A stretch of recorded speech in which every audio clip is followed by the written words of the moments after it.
All right, we're live. So welcome back to Dapp University. So today we're talking about a big problem for all cryptocurrencies in general, and what we have to do to overcome to solve this problem, because it's an actual barrier for this technology to taking off and being all that we think it can be. So before we get into that, if you're new around here, I'm Gregory, and on this channel, I turn you into a blockchain master. So if that's something that you're interested in, then smash that like button down below for the YouTube algorithm and subscribe to this channel. And if you want to learn how to become a blockchain master step-by-step, start to finish, then head on over to dappuniversity.com/bootcamp to get started today. Last but not least, there's lots of scammers down in the comment section below impersonating me. Just ignore them. I'll never give you my phone number to ask you to invest with me. And nothing I'm saying in this video is designed to be financial advice, trying to get you to buy or sell any cryptocurrency based on this information. So we got lots of people in the chat here. We got Culture Highs, Michael, Ron, Dogecoin Grower, lots of people. Awesome. Welcome. So let's just make sure the audio is working okay. I think everybody can hear me okay. Awesome. Good. So let's talk about a big problem for cryptocurrencies that has to be solved in order for this technology to really get to where we want it to go. So basically, this is the real problem about Bitcoin's energy consumption, or at least the public perception of Bitcoin's energy consumption and what it means to technology and all that type of stuff. So this has come up in the past, but since over the past day, we saw this kind of bubble up into the public conversation with some statements from U.S. Senator Elizabeth Warren that I want to talk about and show you on this on my screen here, and sort of talk about what the response is to this. So everybody's been talking about this online, so I wanted to talk about it today in this live stream and kind of give you some of my thoughts on the matter and what we can do about it. So I'll just play this for you here, kind of catch you back up to speed.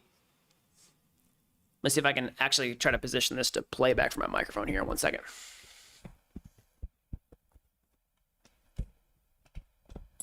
So I'm gonna play the clip. Hold on.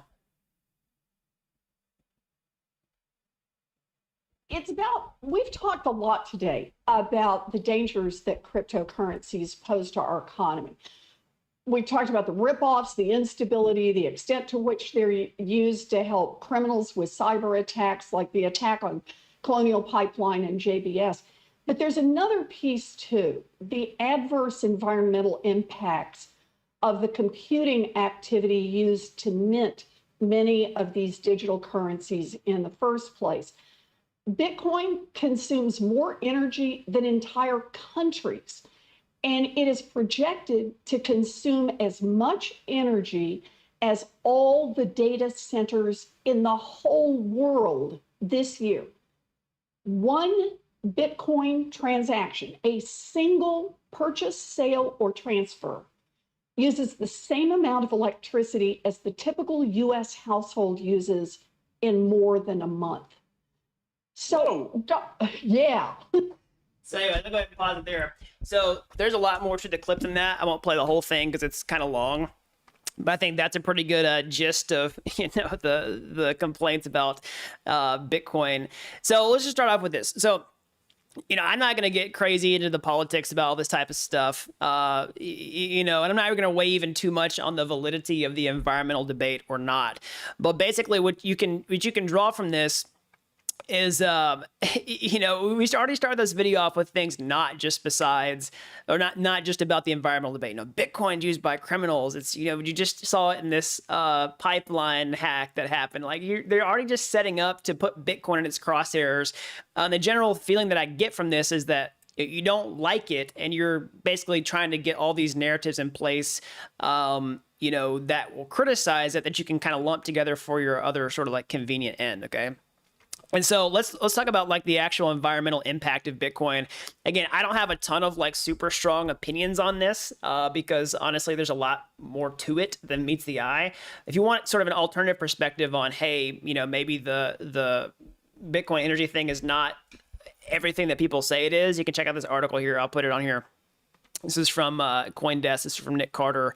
So he's talking about what Bloomberg gets wrong about Bitcoin's climate footprint. So this has got some pretty good sort of counterpoints in there.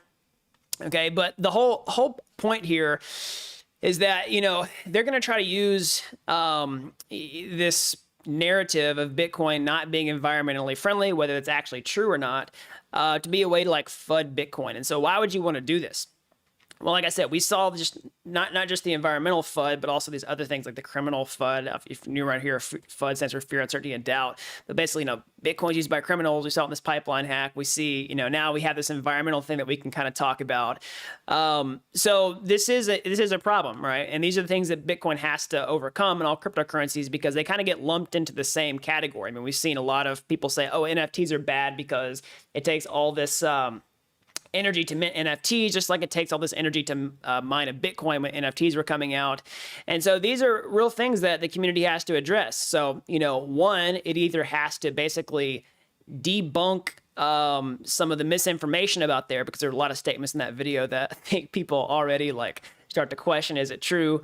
So can you basically counteract that, or can you kind of sidestep that problem altogether, which I think is really what's going on with Ethereum long term. So a lot of the concerns about Bitcoin's energy usage come from its how it actually mines the cryptocurrency itself. So this is or how it actually runs the blockchain itself. So this is with Bitcoin's consensus algorithm called proof of work. And that's the same consensus algorithm that Ethereum uses right now on Ethereum 1.0. But Ethereum is positioned to move to a different consensus algorithm called proof of stake, which is going to be a part of Ethereum 2.0. So we're currently in this migration phase of being using Ethereum 1.0 right now, Ethereum 2.0 being built over here on the side, and those two things getting merged in, and that thing basically being slated to happen, optimistically later this year, more conservatively at the beginning of next year. Okay. So you can basically talk about Bitcoin and try to, heal Bitcoin's reputation for its, environmental usage, at least the public perception of that. Or you could sidestep the problem altogether, which is kind of what Ethereum's doing. Not necessarily that was the core motivation behind it, but kind of what Ethereum's doing, which is basically moving towards proof of stake, which will get it off of proof of work, which will greatly diminish the energy usage, which will be a big sort of step in the right direction to avoid that sort of roadblock for that particular cryptocurrency. And I made a video a while back, actually, talking about, how Ethereum can eclipse Bitcoin long term and actually become the #1 cryptocurrency by market cap for lots of reasons. There's more you can do with Ethereum versus Bitcoin. You can stake it, you can use it in DeFi. There's lots of things. But in that video, I actually mentioned this. I talked about how, hey, there's lots of concerns about Bitcoin's energy usage, but we are basically, Ethereum is going to not really have these problems long term with ETH 2.0. And that was kind of a minor point in the video, to tell you the truth. This was before people were just heaping on these criticisms of Bitcoin and majorly fudding it from an environmental standpoint, like we see now. And it actually turns out to, that point actually turned to be more of a major point in the video, I think, over time, as we start to see this type of stuff really kind of pile on. So let me know what you think down in the comment section below. Where do you fall on this side of the debate? Do you think Bitcoin uses too much energy? Is it bad long term? Do you think this is all just FUD and that's misinformation? Let me know what you think down in the comment section below. So let's go ahead and look at the cryptocurrency prices. But the whole point here is this is a problem that the entire crypto community has to, figure out a way to address. And I think ETH has a lot of tailwind in the sense that it's moving towards proof of stake, and can help avoid some of these major problems long term. So let's go ahead and look at the cryptocurrency markets. Let's see what's going on here. So Bitcoin, we're starting to see some recovery here, okay? So, we talked yesterday about the El Salvador, so let me just turn my notifications off. Kind of blowing up here. So we talked yesterday's live stream a lot about the El Salvador news, how, El Salvador is now officially accepting Bitcoin as legal tender. Of course, this was proposed earlier this week, but it kind of it did become official, so that's what made it, major news. And some people originally before this passed were saying, hey, this isn't that big of a deal. But I think it actually has turned into be a bigger deal than some people thought initially, okay? And it does seem like the market has actually responded to this news. Now, it's always hard to tell whether things are correlation versus causation in the markets. But I do think we are seeing the markets positively respond to it. So for a while, basically, people have been saying, hey, it's been so bearish out there, like, good, like the market doesn't seem to respond to good news. And yesterday it seems like the market was actually responding to good news, which could be a sign of a trend reversal. Okay, so we'll have to wait and see if this plays out. I don't have a candlestick chart pull up on my screen here. I don't think the one on CoinGecko is very good, but I don't know if I can switch this to daily candles very easily. But over the next couple of days, like I said, I'm not a huge, not super skilled in technical analysis, but hopefully maybe tomorrow I'll pull up a chart with some candles on it. We can actually see what the daily candles are doing, because if we do see the market responding to this positive news, it could be really bullish for a potential trend reversal here. So that's true for Bitcoin. Let's check on Ethereum. Some people say, hey, is the El Salvador news just good for Bitcoin or is it good for other cryptocurrencies? I think it's good for the entire cryptocurrency space on the whole. If you're talking about the dynamics of ETH flipping Bitcoin and becoming the #1 cryptocurrency by market cap, I mean, it could be, bearish for that potential possibility in the short term. We could see, if we do see more countries kind of following suit and adopting Bitcoin as legal tender, that could be more bullish for Bitcoin to maintain its role as the #1 leader for the foreseeable future. That's totally possible. So, ETH, seeing a lot of sideways motion here. We did see some, recovery over the past several days. Of course, we are seeing a lot of positive momentum for Bitcoin here, at least in the short term. So,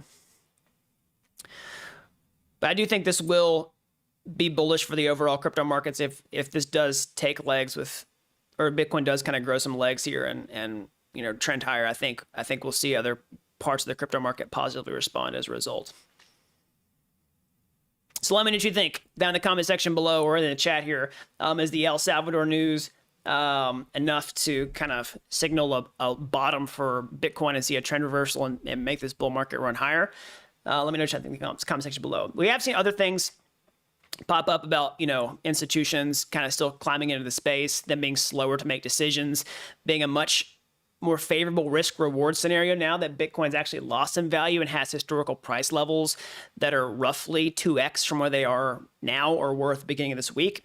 Because people look at that and say, oh, that's a potential opportunity. And so if you see some bullish momentum upward in the markets and institutions who have been sitting there waiting on the sidelines and are slow to make decisions and are looking for a good buy-in point, they might see that as a buying opportunity. And if we do maintain Bitcoin as an institutional grade asset and a store of value over time, then that could be, the fact that Bitcoin has dropped in price so much, if it does see some bullish momentum in the in number go up direction, then that could be bullish because I see it as a favorable risk reward. So another problem for cryptos on the whole that we can check out here that came out yesterday. Let's just pull it up.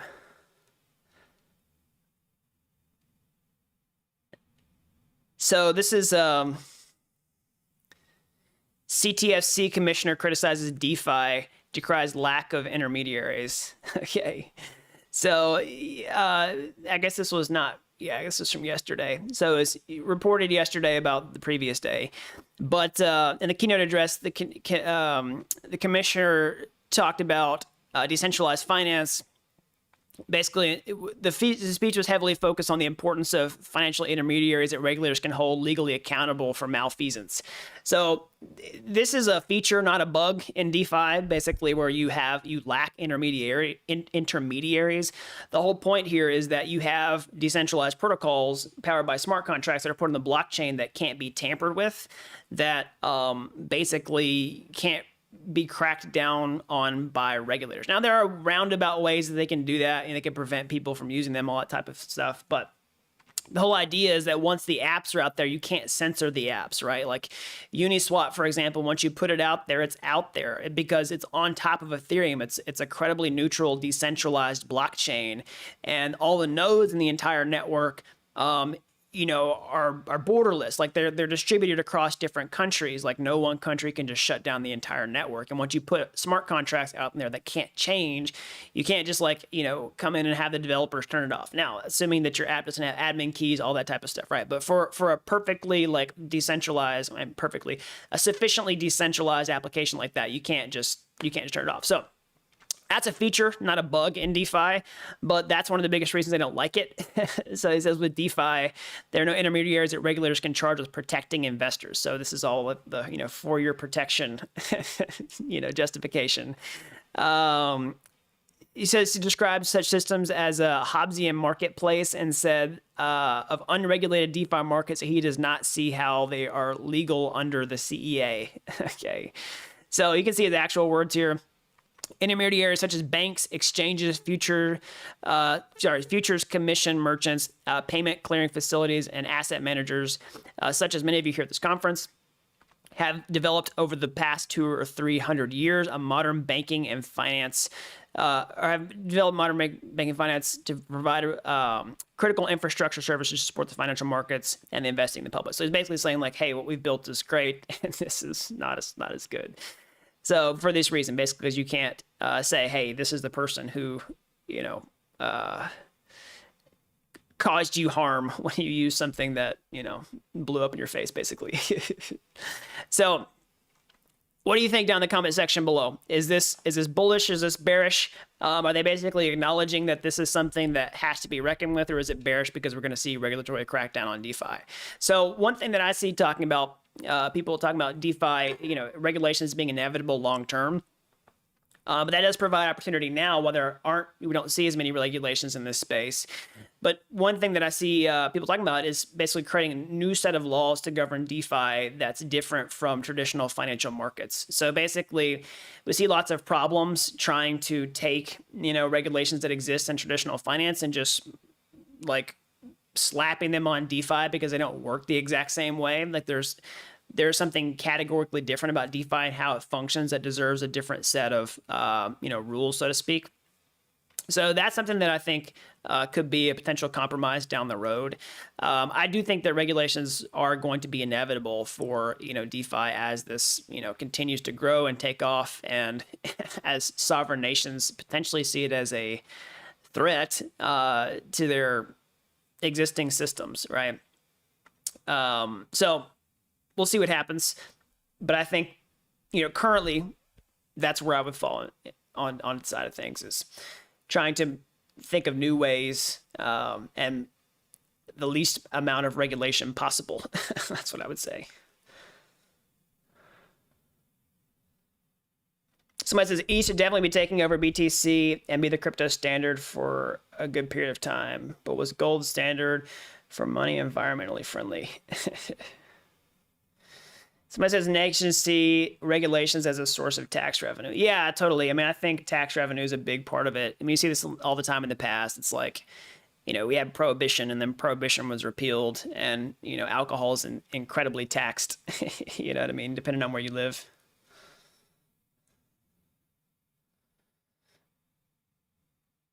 Let's see here.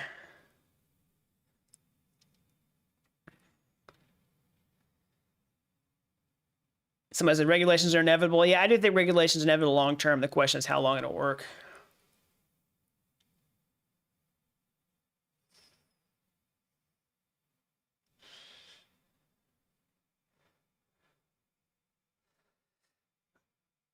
So let's actually go check on some on-chain metrics here. Let's see here.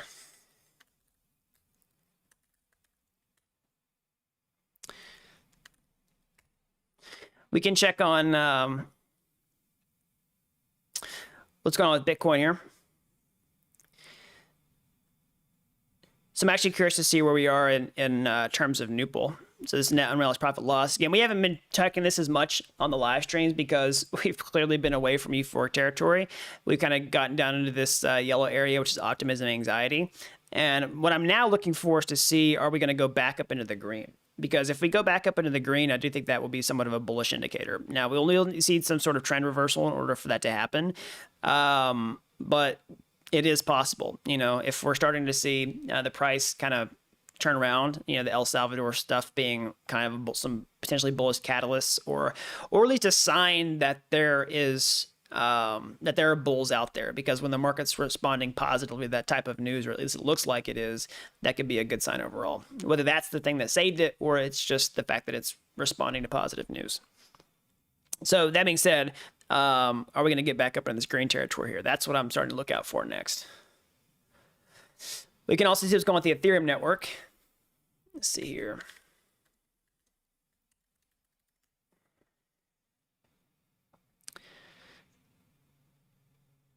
So I want to look at actually what's going on with the Ethereum active addresses here. So we have seen this peak, okay? So this is not actually Etherscan, which is what I typically look at, but this chart should do just fine.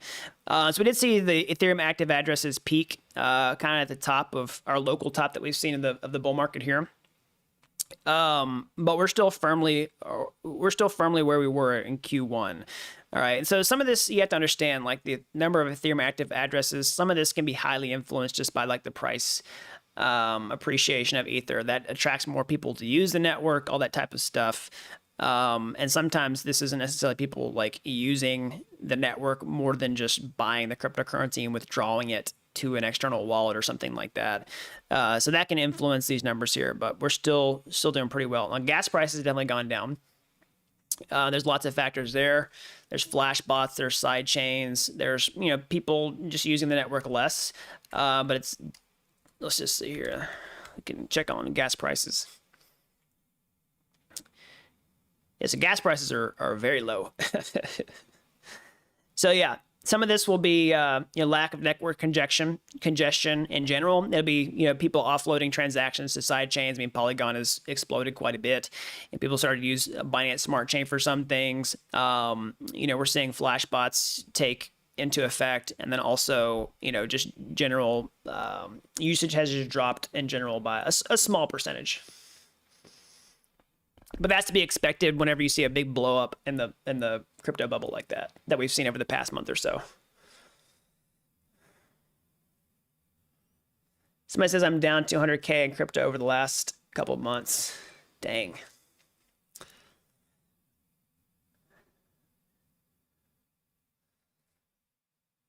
So let's see, ETH 2.0 be coming out. So ETH 2.0 is being built right now. Like, you can actually go verify what's happening on the chain itself. You can send your Ether to move to ETH 2.0 right now if you want to. Now, don't do that unless you want to wait until the merge happens, okay?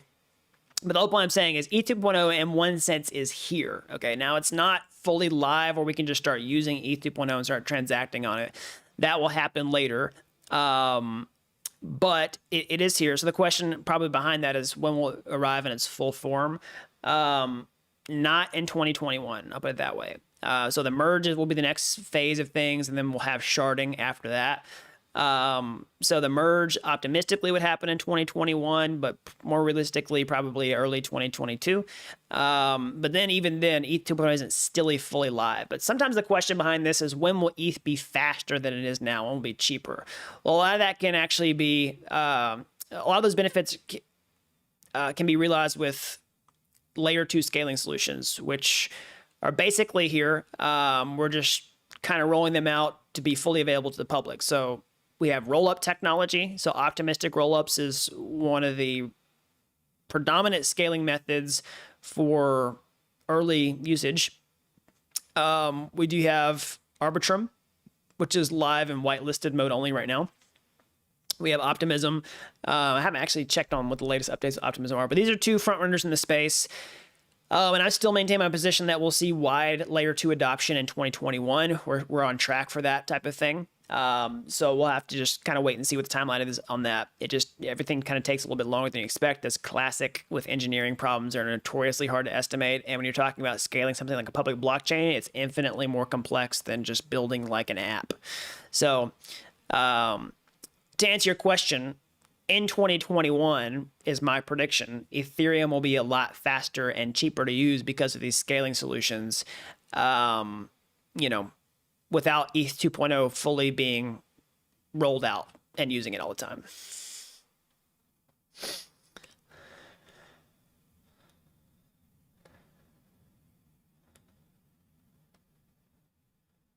Somebody asked if I sold anything.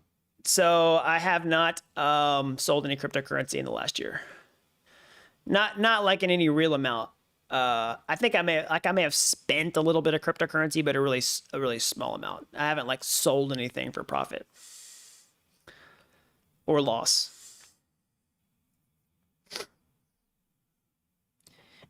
And a lot of stuff that I talk about when I'm talking about my cryptocurrency holdings, like I'm talking about stuff that I'm treating like a long-term hold. I mean, I will, do a little bit of activity with cryptocurrency that's not, really significant. And I don't even really factor that into what my sort of long-term sort of bags are.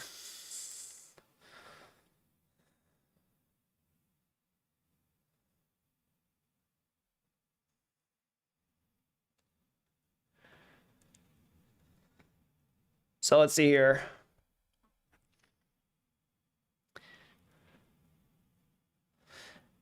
So what's my opinion on Binance? So I don't know if they're talking about Binance Smart Chain or Binance the exchange itself. So there's lots of things that mean Binance. There's Binance Cryptocurrency Exchange. There's Binance Chain. There's Binance Smart Chain. All right. So if you're talking about Binance Smart Chain, basically this is a fork of Ethereum. It is a smart contract platform. It's less decentralized than Ethereum. So basically they raise the block limit, the gas limit on Ethereum, and they just change some settings essentially and make it faster and cheaper to use, but they compromise on decentralization. So that's, and you might just say, why wouldn't Ethereum do that? Well, it's because Ethereum is trying to preserve a different set of values, which is decentralization, which by nature is harder to implement. It's slower, it takes longer. And so that's something Ethereum was going to sacrifice. That's why we don't see Ethereum with the same speed and, with the same fees as Binance Smart Chain. Someone says, sorry, the exchange. No comment. Let's see here. So what's my stance on Polygon? I think Polygon's a cool project.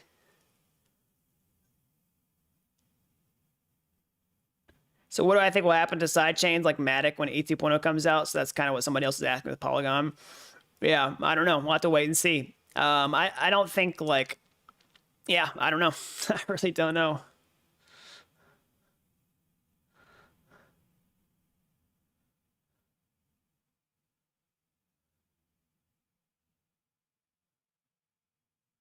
Let's see here. What's my favorite DeFi protocol if I had to pick one? Man, it's so hard to pick just one, but how about I pick a category of DeFi protocols, okay? So I think one of the best categories of DeFi protocols literally are just savings and lending apps. They're so simple, but they serve such a massive use case, and I think that they're one of the biggest use cases that are primed for mainstream adoption, okay? So savings and lending apps examples would be like Compound Finance, Aave, okay, where basically you just deposit a cryptocurrency and you can earn a competitive interest rate or savings rate for doing that. And then people can borrow cryptocurrency on the other side, in order to do things like trading, participate in DeFi, all that type of stuff. Do yield farming.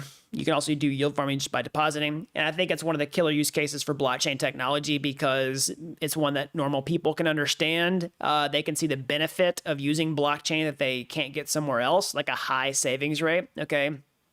And they don't necessarily even have to know that they're using blockchain. They just see a benefit and say, oh, I'm going to use this app instead of this bank. Now, we're early in the space. There are significant risks to using smart contracts, this type of thing. We have a ways to go before we have a completely seamless way for users to do this without realizing that they're using blockchain behind the scenes. We have some, regulatory hurdles to overcome probably with people being able to wire funds and not do this. But I see basically the, a really great user experience being you just have, a mobile phone and you pull it out and you download an app, and with a few clicks of a button, you can import funds into your account on your phone in a non-custodial way. And once you do that, you're instantly earning like 10% plus on the cash that you imported because you converted it to stable coins, and those stable coins are now earning DeFi yields that are 10%. And I think most average people can say, oh, 10% is a lot better than the 0 point whatever percent interest I get in my bank account right now. And even if interest rates go up over time, I mean, in terms of traditional finance, I still see that DeFi could be competitive to that.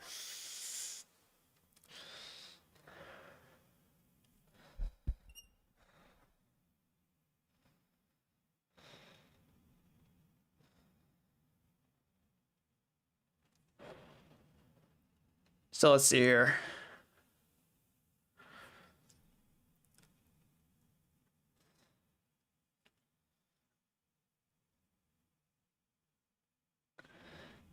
So any DeFi app ideas that you would like to see implemented in the future? So there's lots of different ideas. I mean, anything that you can think about that exists in the financial system today, you could basically create DeFi versions of it. Now, that being said, some of these things,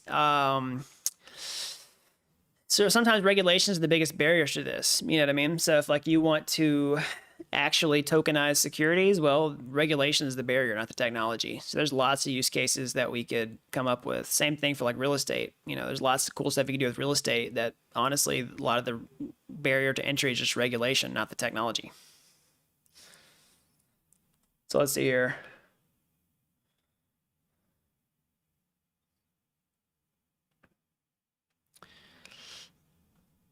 Somebody says they completed the blockchain bootcamp 100%. Awesome. Somebody says Bootstrap or Material UI.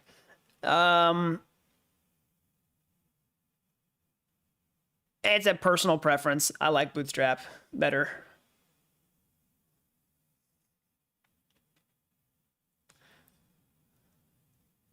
Somebody says they're hoping to swing that blockchain dev job into full stack React. Yeah, awesome. Somebody says real estate on Decentraland. Yeah, I like that. So that's sort of like the crypto play in general. Some people say like, hey, we're not going to wait for regulators to catch up. We don't want to tokenize stocks on the blockchain. We just want to do everything with cryptos and make crypto the new paradigm. So maybe that's what you're talking about with real estate. It's like, hey, Decentraland, metaverse, all that type of stuff. That's the new paradigm. Let's not worry about tokenizing existing real estate. Let's just do the new thing.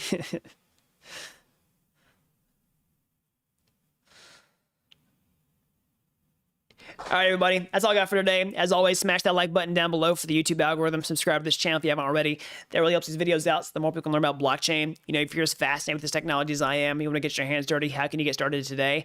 Well, you can go to my YouTube homepage. You can find any of my free courses there. They're like Udemy courses, but they're totally free. If you like those videos and you want to take the next step, or hey, maybe you want to take a master shortcut entirely, I should become a blockchain master step-by-step start to finish over at dappuniversity.com/bootcamp. All right, you don't have to be an expert to get started today. Help people with zero coding experience become real-world blockchain developers in a matter of months. So that's all I've got. And until next time, thanks for watching Dapp University.